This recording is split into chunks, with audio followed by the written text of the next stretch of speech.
तो upper caste ने नीतीश कुमार को लीडर क्यों माना? सिर्फ इसलिए कि लालू को हटाना था? ये जबरदस्ती मुझे जो है सो एक पर्टिकुलर खेमे में ढकेलना चाह रहे हैं, जैसा नहीं है। मैं माटी का व्यक्ति हूँ, माटी से निकला हुआ पत्रकार हूँ और माटी की बात करता हूँ। नमस्कार, मैं चंदन कुमार और आप देख रहे हैं वाईसी रिपोर्ट। बिहार में जहां चुनाव के तारीखों का ऐलान हो चुका है और आपने देखा कि चुनाव के पहले जिस तरह से बिहार में राजनीतिक सरगर्मी बढ़ी थी कि देश के तमाम बड़े नेता, मतलब राहुल गांधी से लेकर प्रियंका गांधी, हर कोई, सोनिया गांधी तक बिहार की जमीन पर आई थी और उन्होंने सर को लेकर आंदोलन किया था। वहीं जो सरकारी पक्ष है अभी बीजेपी, उसने भी जो है काफी प्रचार प्रसार किया। तो अब जबकि तारीखों का ऐलान हो गया है, अब जब फाइनल वक्त आ गया है, जब किसके सिर पर होगा ताज, ये अब तय करने का वक्त है। तो हम इस कड़ी में जो हम आपके लिए कड़ी लेकर आएंगे, बिहार पॉलिटिकल लीग, उसमें हम चर्चा करेंगे रोज बरोज बिहार में आखिर क्या घट रहा है, रोज की राजनीतिक घटनाक्रम में बिहार में आखिर क्या चल रहा है, उस पर हम चर्चा करेंगे। हमारे साथ वरिष्ठ पत्रकार सिद्धार्थ मिश्रा सर हैं। आप पहले भी बिहार डेज में सर को हमें सुन चुके थे, जब हम आपको बिहार की वो पुराने समय की कहानी आपको बताते थे कि आखिर बिहार कैसा था, वहां पर क्या वेशभूषा, क्या मतलब माहौल था, उस पर हम चर्चा करते, उसको आपने खूब पसंद भी किया था। तो अब हम बिहार चुनाव को लेकर सर के साथ चर्चा करेंगे। सर, आज तो आपने केसरिया भी पहन रखा, लगता है बिहार का चुनावी बुखार जो है आप पर भी चढ़ने लगा है। तुमने इसे केसरिया कहा, यह सुनकर के मुझे बड़ा आश्चर्य हुआ। अच्छा, ये तो माटी का रंग है। जब माटी को पका करके ईंट बनता है तो वो कलर है। तो केसरिया है ना ये? नहीं, केसरिया नहीं है ये। अच्छा, केसर का रंग अलग होता है और माटी का रंग अलग होता है। तो इसको क्या कहेंगे सर? इसको आप माटी का रंग कहेंगे। अच्छा, यानी केसरिया माटी का रंग है, तो ठीक है। नहीं, केसर भी तो माटी में ही होता है ना। अच्छा, तो सर क्या है? हरा पत्ता भी माटी में ही होता है। हमने देखा ये संजोग भी बड़ा अच्छा है कि सर केसरिया में और हमारे। फिर आप केसरिया कह रहे हैं, इसको कोई केसरिया नहीं है। ये तो माटी का रंग है।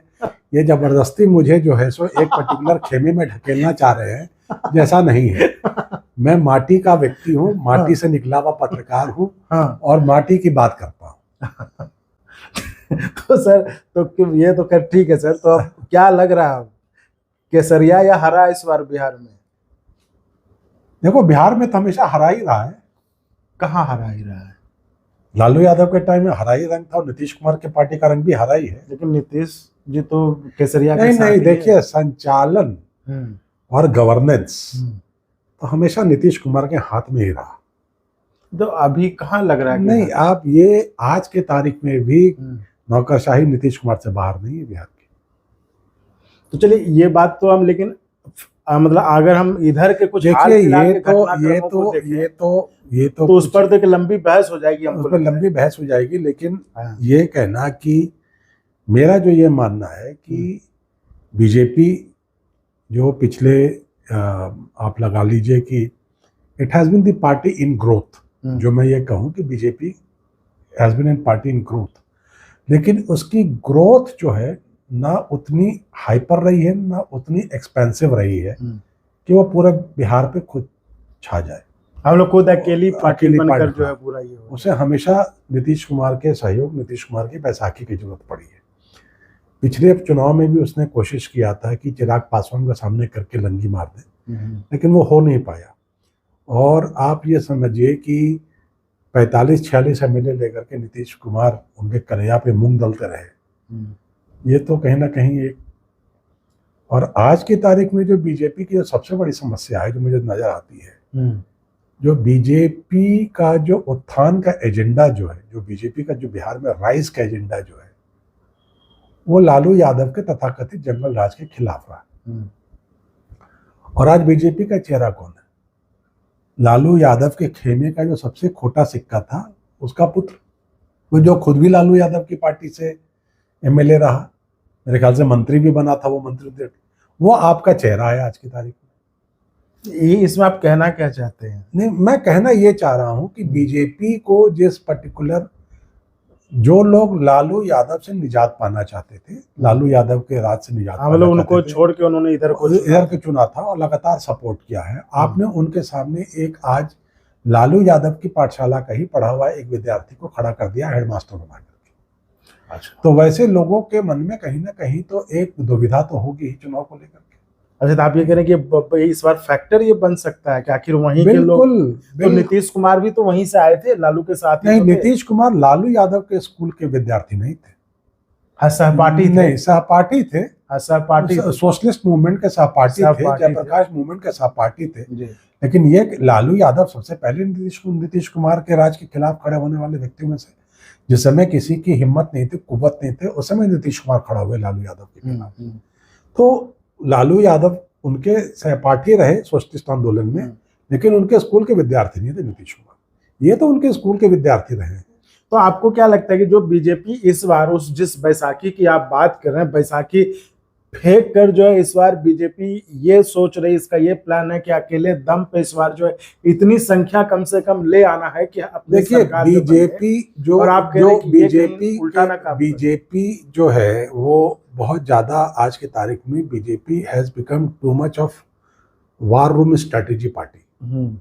कि जो उसने जो बीजेपी के कार्य प्रणाली, चुनाव प्रणाली से आज के तारीख में जो लोग जानकारी रखते हैं उनको पता है कि ये पूरा जो ये कल्चर जो है, वॉर रूम कल्चर और वॉर रूम स्ट्रैटेजी में जो प्रशांत किशोर लेकर के हिंदुस्तान में आए और उन्होंने वो सारी पार्टियों में फैली, उसमें जो सबसे विहंगम रूप जो है वो भारतीय जनता पार्टी के अंदर है। और भारतीय जनता पार्टी बहुत ज़्यादा डेटा, बहुत ज़्यादा मतलब कि एनालिसिस, डेटा क्रंचिंग वगैरह वगैरह पे काम करती है। इस सब पे लगता है सरकार, इससे ये चीजें पब्लिक के इमोशन को ना कहीं भी इंटरप्रेट नहीं कर पाते। आप एआई का इस्तेमाल करते हैं? मैं तो बहुत करता हूँ। ChatGPT का इस्तेमाल करता हूँ। वो आपको एक भाषा दे सकता है, इमोशन कभी नहीं बता सकता। वोटर का तो एक इमोशन भी कहीं ना कहीं होगा ना। लेकिन बीजेपी वाले, आपको लगता है कि डाटा वाटा चलिए ठीक है दिखाने के, लेकिन बीजेपी वाले तो निश्चिंत रहते हैं ठीक है सरकार क्या हुआ नहीं जीते, फिर भी जो है विधायक इधर से उधर करके देखिए ये सब बातें तो अपनी जगह पर तोड़ फोड़ ये वगैरह तो चलती रहेंगी, कहा जाता रहेगा, और मैनिपुलेशंस इलेक्ट्रल प्रोसेस का ये सब चीज़ें तो लगती रहेंगी। लेकिन बीजेपी 2024 के बाद हालांकि विधानसभा के चुनाव जीतती भी रही है, लेकिन जो बेताज बादशाहत जो थी उसकी, वो आज के तारीख में पब्लिक के बीच में नहीं है। और वो जो देखिए, एक आप सबसे पहले तो जो लोकसभा चुनाव हुआ 2024 का, उसमें कहाँ 400 पार से गिरे 240 पर, बैसाखी पर सरकार है। उसके बाद आप चुनाव जरूर जीते, आप हरियाणा का चुनाव जीते, आप कहीं चुनाव जीते, लेकिन हरियाणा के चुनाव और उस पर एक एक क्वेश्चन मार्क लेकर के आप तोड़ फोड़ ये वो करके वो वोट रिवीजन सर और सब करा के, आज के तारीख में अगर आप रिफ्लेक्शन देखें तो ये कल्चर भी बीजेपी का इशू है। सोशल मीडिया का सबसे पहले इस्तेमाल बीजेपी ने ही करना शुरू किया, बिल्कुल। लेकिन आज के तारीख में सोशल मीडिया पे जो एंटी बीजेपी सेंटिमेंट्स की जो बाढ़ है, वो पहले कभी थी क्या? मुझे तो लगता है बीजेपी का यही सबसे बड़ा प्लान था, जो कि जो जमीन से जुड़े थे उनको जमीन छोड़ के वो सोशल मीडिया पे आ गए और बीजेपी अपना काम नीचे करती रही। देखिए ये सब तो बहुत ही, excuse me for telling you this, बहुत बचकानी तरह बातें लग रही है कि ऐसा नहीं होता है। ऐसा नहीं होता है। अंत में आदमी at the end of the day आदमी को एक बात की सोच होती है कि भाई अगर राजकाज आएगा तो जो पंजाबी में कहते हैं सानू की, तो मुझे क्या है, मुझे क्या मिले, मेरा क्या लेना देना, मुझे क्या मिले। तो वो जो आज क्वेश्चन मार्क बीजेपी का जो एक कोर वोटर जो था, वो एक बहुत बड़ा क्वेश्चन मार्क उसके सामने खड़ा है। सर चलिए, हम चूंकि हमारी बात इतनी अच्छी हो रही है और हम इतने चीज अभी कुछ ही देर की बात इसमें इतने अच्छे पॉइंट्स लग गए, तो हम इसको क्रमवार ढंग से और चर्चा करेंगे। लेकिन आज चूंकि हमारा पहला एपिसोड है, हम क्या लगता है मेन खिलाड़ी तो देखिए सबको पता है, बीजेपी महागठबंधन, एनडीए महागठबंधन और एक प्रशांत किशोर भी अभी उभरे हैं। तो इस बार क्या लग रहा है, अगर हम इस तरह से चर्चा करें, क्या लग रहा है, आपका क्या रीडिंग है इस बार? क्या आप सर्वे वगैरह भी खूब करते रहे हैं? देखिए, मैं तो सेंटिमेंट्स की बात करता हूँ, और मैं जो सर्वे की जो मेरी प्रणाली है, जो मैं पहले पिछले दिल्ली के चुनाव का भी सर्वे किया था, और आप लोग जानते भी हैं कि मैं अपने गुण अपने क्या गाथा गाऊं, लेकिन सबको पता है इसलिए हम आपसे बात कर रहे हैं। हाँ, मेरा कंसेप्ट होता है परसेप्चुअल सर्वे का, कि पब्लिक परसेप्शन क्या बन रहा है, पब्लिक परसेप्शन क्या बन रहा है। तो मैं आपको इसका एक उदाहरण देना चाहता हूँ। 2005 में जब लालू यादव जी चुनाव हारे बिहार में, तब तक तो कोई नहीं सोचता था कि लालू यादव चुनाव हारेंगे। वो तो कहते थे कि हम भाई 20 साल के लिए, 50 साल के लिए हारे जब चुनाव। उसका सबसे बड़ा कारण क्या था कि एक मेरा मित्र और परिवार, मेरे पड़ोसी, चाचा समान, भाई समान, वो लालू यादव के मतलब कि ओरिजिनल सपोर्टरशिप, और चूंकि संपन्न, मतलब काफी सपोर्टर थे, संपन्न थे, पैसा रुपया से, सब चीज से वकालत करते थे, सब कुछ करते थे। तो मैंने उनसे पूछा था कि चाचा, आप क्यों इस आदमी को सपोर्ट, क्योंकि उस समय जो मैं जिस पारिवारिक परिवेश से आता हूँ, उसमें उनको जाहिल, गंवार, गुंडा इस देखा में। तो उन्होंने मुझे एक बात कही थी कि बेटा, तुम देखो, तुम्हारे पिताजी मेरे बड़े भाई हैं, लेकिन उनके डिपार्टमेंट में कोई तुमको दिखता है? कोई दिखता है मतलब ब्राह्मण, झा, सिंह के बाद कोई दिखता है? तो वो एक सोशल चेंज की बात कर रहे थे। उनकी भी अपेक्षा थी, उनका बेटा इंजीनियरिंग पढ़ के आया था, कि वो भी लड़का बिहार में असिस्टेंट इंजीनियर, एग्जीक्यूटिव इंजीनियर बनता। कुछ लालू यादव ने कोई जॉब क्रिएशन तो किया नहीं। मैं भी दिल्ली आके धक्के खाया, उनका बेटा भी दिल्ली आके धक्के खाया। उसने भी प्राइवेट सेक्टर में नौकरी करी, मैंने भी प्राइवेट सेक्टर में नौकरी करी। तो जिस दिन जो उनका हार्डकोर सपोर्टर जो था, जब उसको लगा कि भाई सानू की, हाँ सही बात है, नेता तो अपने भावनाओं को, जो लोगों को उसको करके अपना कर लिया। हाँ, लेकिन उसको तो वो तो जो परिवार जो था, उस परिवार का कोई भी बच्चा सरकारी नौकरी में, बिहार सरकार में नहीं किया, क्योंकि बिहार सरकार ने नौकरी क्रिएट ही नहीं किया। सब अच्छे पढ़े लिखे बच्चे थे। तो वो, और उस समय जो तो सर मैं आपको बहुत इंटरेस्टिंग एक बात बताता हूँ। उस समय मैं महाराजा अग्रसेन कॉलेज, जो दिल्ली विश्वविद्यालय में, उसका चेयरमैन था। उसमें इंटरव्यू हो रहा था, और एक व्यक्ति बिहार के न्यू इकोनॉमिक पॉलिसी पर उसने रिसर्च किया था, और मैंने कहा था क्या बकवास पीएचडी है ये, इस पर वगैरह, बिहार में न्यू इकोनॉमिक। तो उसने फिर, मैंने कहा बिहार में कोई परिवर्तन आ सकता है क्या? तो उसने फिर मुझे इस समय बताया था। क्या? मैंने कहा ये सोशल चेंज के नाम पर क्या चेंज हुआ? बोला कि सर, सोशल चेंज से हम आगे स्टेप बढ़ गए। हमने कहा वो क्या है भाई? तो कहा सोशल एडजस्टमेंट।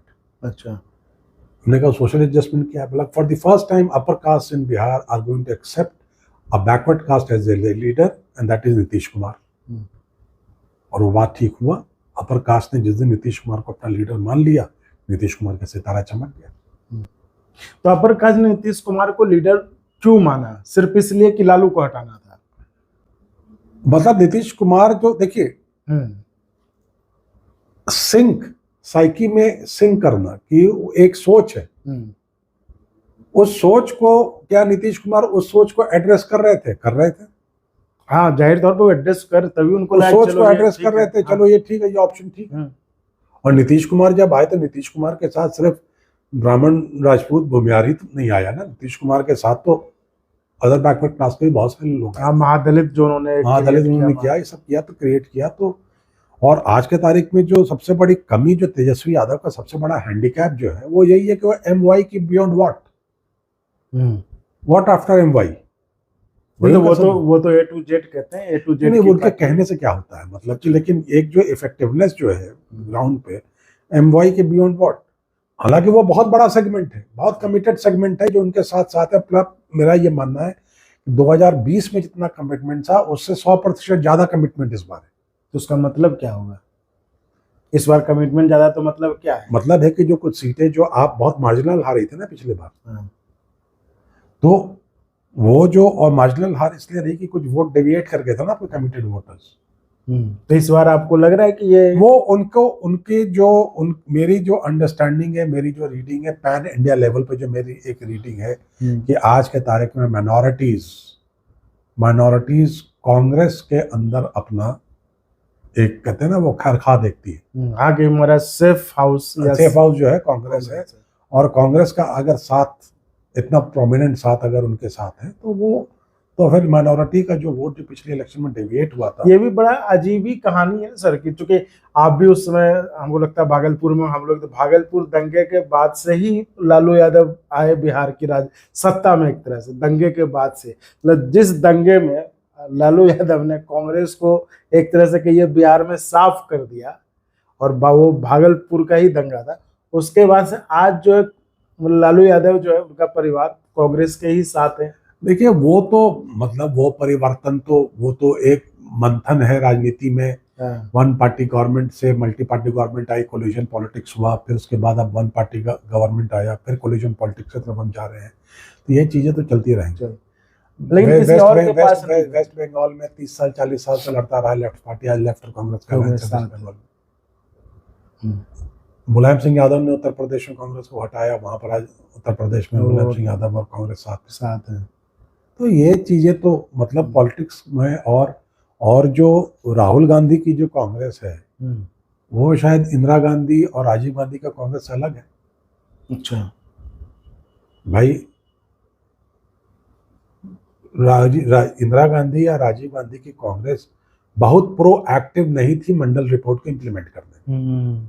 बिल्कुल, मे बी बिकॉज कि उनकी जो लीडरशिप जो थी कि पार्टी की लीडरशिप सिर्फ राजीव गांधी और इंदिरा गांधी नहीं थे ना, बहुत सारे लीडर्स थे, उन्होंने शायद उसको होने नहीं दिया, रोक करके रखा।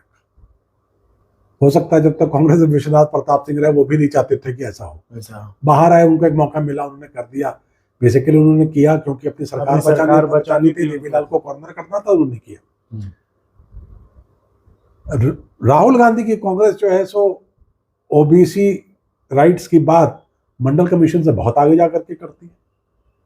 तो ये सारा चीज तो बिहार में वही जमीन है, ओबीसी, तो वो तो ये क्या, देखिए तो आज के तारीख में जो कांग्रेस का जो 3 मेजर वोटर्स जो था, एक तो जो कहते थे ब्राह्मण, अपर कास्ट, दलित और माइनॉरिटी, वो तीनों 3 जगह फैल गया। और आज के तारीख में कांग्रेस इस चुनाव में कहीं ना कहीं इन तीनों वोट्स को बिहार में वापस पाने की कोशिश कर रही है। तो कांग्रेस तो कहाँ, फिर तो आरजेडी के पीछे ही तो है। नहीं, आज के तारीख में फिर आप ये देखिए ना कि जो आरजेडी का पिछले जो मैं 2015 वाली आरजेडी नहीं, मैं जो 2021-22 में जो आरजेडी ने जो शासन किया है बिहार में 17 महीने, उस शासन को देखने के बाद कहीं ना कहीं तो लोगों के मन में एक पॉजिटिव चेंज आया। पॉजिटिव क्या, कम से कम नेगेटिविटी की डिग्री तो कुछ कम हुई है। अच्छा, ऐसा आप मानते हैं? ऐसा मेरा मानना है। अच्छा, मैं ये नहीं कह रहा कि लोग बहुत ही पॉजिटिव हो गए, सब आंख बंद करके लालू यादव के लिए लाइन लगा के वोट दे देंगे, ऐसा नहीं होगा। लेकिन प्रोएक्टिवली जो है वैसा भी नहीं होगा कि अगर इंडिया अलायंस से, इंडिया ब्लॉक से अगर किसी ब्राह्मण बहुल सीट पर कोई एक ब्राह्मण खड़ा हुआ है, उसको यादव और मुसलमान का वोट तो मिल रहा है, तो ब्राह्मण का वोट उस कैंडिडेट को मिलेगा वहां पर। ऐसा होगा इस चुनाव। अच्छा, तो आप जब इतना आप समझा दिए, इंडिया ब्लॉक और राहुल गांधी की कांग्रेस, राजीव गांधी की कांग्रेस, तेजस्वी की आरजेडी, इसकी आरजेडी, लालू की आरजेडी, बीजेपी, तो आप इतना जब समझा दिए, तो क्या आप आज की स्थिति में ये कहने की स्थिति में हैं कि ये पार्टी इस बार जीत जाएगी, या ये ब्लॉक या ये गठबंधन इस बार जीत जाएगी? आप अपने चैनल की टीआरपी बढ़ाना चाह रहे हैं, हिट्स बढ़ाना चाह रहे हैं, थोड़ा आपको हमारे साथ कुछ दिन और विवेचना करनी पड़ेगी। It is too early to say. अभी तक तो टिकट ही नहीं बटा है। Candidate ultimately candidate matter. तो लोग इस बार कैंडिडेट देखेंगे कि पार्टी देखेंगे? कैंडिडेट तो मैटर करेगा, कैंडिडेट तो मैटर करेगा। ये हमको लगता है कि एकदम साफ है लोग। आज के तारीख में जो सबसे बड़ी समस्या ये है कि आपने हालांकि उनको मुख्यमंत्री वहां नहीं बनाया, लेकिन मध्य प्रदेश में या राजस्थान में तो you had very prominent faces. Shivraj Singh Chouhan में और वसुंधरा राजे में प्रोमिनेंट फेसेस थे। आपको महाराष्ट्र में बहुत प्रोमिनेंट फेस थे, फडणवीस में बहुत प्रोमिनेंट फेस थे। बिहार में बीजेपी का ऐसा प्रोमिनेंट फेस है नहीं, और जो फेस है बिहार में बीजेपी में उसको डिफेंड करना मुश्किल हो रहा है। भाई शिवराज सिंह, एक चुनाव आप लड़े, शिवराज सिंह चौहान, वसुंधरा राजे, फडणवीस, और क्या आप ज्यादा सम्राट चौधरी पे जा रहे हैं। मतलब नहीं, आपको ये लगता तो है मतलब बीजेपी आपने से जो मुझसे प्रश्न किया तो मैं तो यही प्रश्न आपसे उल्टा कर रहा हूँ ना, हाँ, कि जो व्यक्ति की राजनीति, जिसके पिता की राजनीति एंटी ब्राह्मणिज्म पे चलती रही, आज वो एक सो कॉल्ड ब्राह्मणवादी पार्टी का। तो उन्होंने तो खुलेआम वो ब्राह्मणों की सभा थी, उसमें उन्होंने कहा कि आप जो कहिएगा वही होगा। नहीं तो हम उन्होंने वही ये भी करेंगे। तो कहा था भूरा बाल साफ करो। नहीं, ये किसने कहा था? ये इनके पिताजी ने कहा। अच्छा, ये इनके पिताजी का? इनके पिताजी ने कहा, शकुनी चौधरी जी का? हाँ। लालू जी ने ये नहीं कहा था? तो भाई नारा तो साथ साथ इन लोगों ने भी लगाया ना। अच्छा, कूद अरे आप भागलपुर के रहने वाले हैं, तारापुर में, हाँ, भागलपुर में हालांकि मुंगेर में पड़ता है, लेकिन भागलपुर से बहुत करीब है, बगल में है। बगल में है। मैं उस समय भागलपुर में पत्रकारिता करता था, इन लोगों की राजनीति को मैंने बहुत करीब से देखा है। तो मतलब कुल मिलाकर आप भी जो है मतलब अभी ये नहीं कह सकते कि कौन, मतलब कि चुनाव इस बार दिलचस्प होने वाला है। चुनाव दिलचस्प होगा, और इस चुनाव में जो सबसे बड़ी एक बात जो हुई है, इस बात को राहुल गांधी की जो वोट अधिकार यात्रा जो बिहार में थी, उसने कितना वोट कटा, कितना नहीं कटा, क्या कटा, इस पे कभी और चर्चा कर लेंगे, आंकड़ों पे कभी चर्चा कर लेंगे। लेकिन उसने इंडिया ब्लॉक की जो एक वर्कर जो था, ऑर्गेनाइजेशन जो है, उसको एक्टिवेट कर दिया, उसको एनर्जाइज कर दिया, एक्टिवेट कर दिया चुनाव के पहले। ये बहुत बड़ी उपलब्धि उस यात्रा की रही, बहुत बड़ी उपलब्धि रही उस यात्रा। लेकिन अब सवाल वही है कि आप, सही बात है, वोट अधिकार यात्रा से कांग्रेस के वर्कर्स, ये मतलब मानी हुई बात है, लोग इस बात की चर्चा भी करते हैं कि एक्टिवेट कर दिया, जो कांग्रेस सोई हुई थी उसके वर्कर्स। कांग्रेस ही नहीं, आरजेडी तो चलिए कहते नहीं, आरजेडी, देखिए बात यह है कि साधन कांग्रेस का, लोग आरजेडी के, और आप एक पार्टी को भूल रहे हैं जो लगातार इस पार्टी में साथ, इस यात्रा में साथ था। कौन? उनका नेता लगातार रथ पे सवार था। कौन? वो CPI-ML, अच्छा, दीपांकर भट्टाचार्य। आप कैसे भूल जाते हैं उस पार्टी? हम तो कांग्रेस बारे में बात कर रहे हैं। नहीं, ठीक है।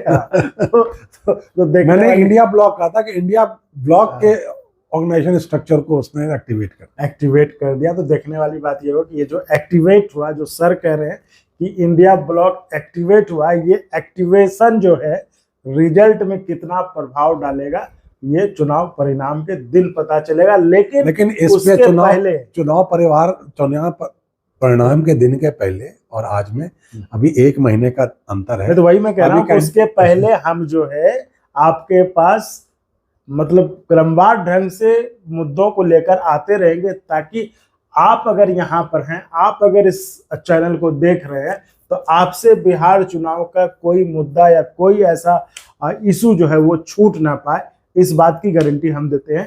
तो आप ऐसे ही चैनल को देखते रहिए, लाइक शेयर सब्सक्राइब करते रहिए, और अपने फीडबैक भी कमेंट के जरिए जरूर दें। तो सर बहुत धन्यवाद इस एपिसोड के लिए। हम फिर मिलेंगे अगले एपिसोड। अब आज ही के दिन आपने इतनी सारी बातें कर दी कि ये तो हम कंफ्यूज आ गए कि देखिए चंदन जी, एक बात तो मैं बता देता हूँ अपने दर्शकों को कि ये एक पाठशाला है जिसमें चुनाव आकलन, एनालिसिस को मैं अपने दर्शकों को सिखा दूंगा। ठीक है, तो हम भी सीखेंगे, हम देखेंगे। तो ठीक है साथियों, धन्यवाद। और अगर आपको अच्छा लगा तो एक बार और आपको मैं कहना चाहूँगा कि आप इसको प्लीज सब्सक्राइब और शेयर करते रहें, ताकि हमारा भी मनोबल और सपोर्ट बना रहे।